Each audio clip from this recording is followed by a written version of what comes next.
ایمان کے شعبے بتائے اس میں۔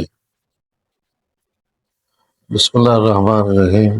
ایمان جو ہے اس کے 4 ستون ہیں، علی اربعۃ دعائم، ٹھیک ہے۔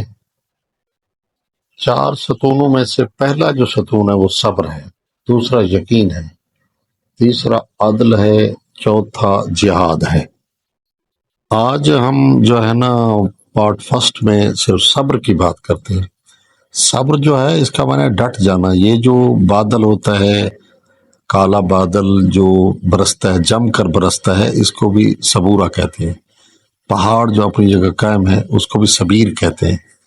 کشتی کے ساتھ ایک پتھر باندھتے ہیں جو کشتی کو لہروں میں وہ ہوا سے محفوظ رکھتی ہے اور صحیح ٹریک پر چلاتی ہے، اس کو بھی صبور کہتے ہیں، ٹھیک ہے۔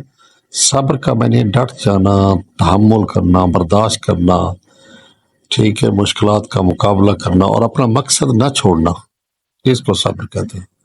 تو صبر کی ہیں 4 شاخیں۔ پہلی ہے اشتیاق، دوسری ہے خوف، ٹھیک ہے، تیسری ہے دنیا سے بے اعتنائی یعنی بے پرواہی برتنا، چوتھی ہے انتظار۔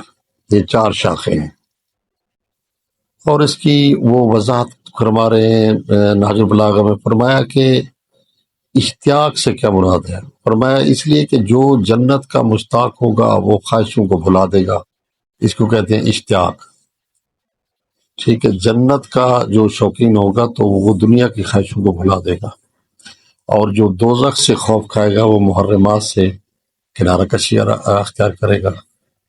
جو دنیا سے بے پرواہی برتے گا، بے اعتنائی اختیار کرے گا، وہ مصیبتوں کو آسان سمجھے گا، اور جو موت کا انتظار کرے گا وہ نیک کاموں میں جلدی کرے گا۔